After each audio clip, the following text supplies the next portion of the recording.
Astronomy में थिरुवथराय या अर्द्रा के नाम से जाने जाने वाला ब्राइट रेड स्टार बेटलग्यूज ओरियन तारामंडल में अपनी प्रमुख स्थिति से ऑब्जर्वर्स को मोहित कर लेता है।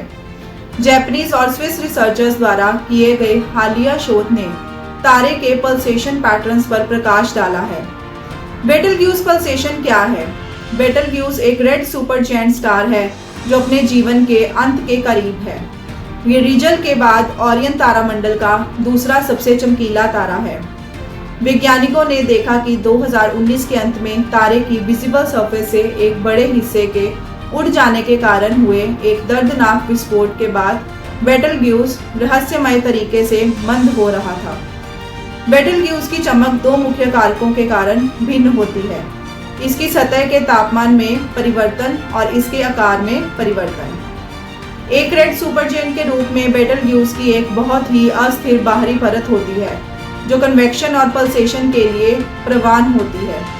पल्सेटिंग मैकेनिज्म क्या है? बेटलग्यूज का पल्सेशन तारे के पीरियोडिक कंट्रैक्शन और एक्सपेंशन को दर्शाता है।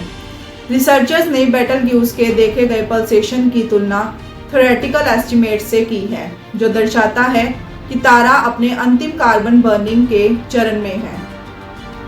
पल्सेशन पीरियड्स तारे की रेडियस, ल्यूमिनोसिटी और मास में वैल्यूएबल इनसाइट्स प्रदान करते हैं जो कोर कार्बन बर्निंग के वर्तमान चरण की पुष्टि करती है। स्टीम छोड़ने के लिए बर्तन का ढक्कन उठाने के समान रेड चेन स्टार्स अपने सबसे बाहरी परतों में हाइड्रोजन की गर्म होने और ठंडा होने के कारण फैलते और सिकुड़ते हैं।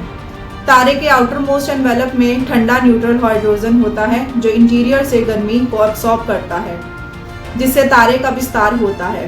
जैसे जैसे तापमान बढ़ता है hydrogen ionised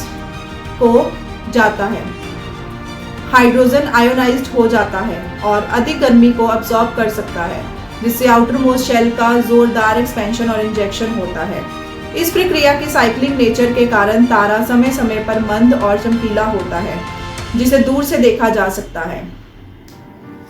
stages of evolution. बेटलग्यूज जैसे तारे अपने प्रारंभिक चरण के दौरान हाइड्रोजन को हीलियम में फ्यूज करते हैं जो ग्रेविटी और एनर्जी रिलीज के बीच संतुलन बनाए रखने में मदद करता है। बेटलग्यूज जैसे विशाल तारे का हाइड्रोजन फ्यूल कुछ करोड़ वर्षों में खत्म हो जाता है जब वे कार्बन बनाने के लिए हीलियम का उपयोग करने लगते हैं। हीलियम लगभग 10 लाख वर्ष में समाप्त हो जाता है। जैसे जैसे प्रत्येक चरण आगे बढ़ता है तत्वों का जलना तेज हो जाता है। कार्बन कुछ 100 वर्षों में जलता है और सिलिकॉन लगभग 1 दिन में जलता है। इसके बाद रेड चेन पीरियोडिक टेबल के एलिमेंट्स को एक एक करके तेजी से कंज्यूम करते हैं जब तक कि फाइनली उनका कोर लोहे से भर नहीं जाता। एक बार जब कोर लोहे से समृद्ध हो जाता है तो तारे के भीतर का तापमान और दबाव कम हो जाता है। इसे रोकने के लिए कुछ भी नहीं होने के कारण ग्रेविटी कोर को कंप्रेस करता है और इसे न्यूट्रॉन स्टार या ब्लैक होल में बदल देता है। बेटलग्यूज का लेट कार्बन स्टेज तारे में इमिनेंट कोलैप्स का पहले के अंतिम चरण को दर्शाता है। धन्यवाद।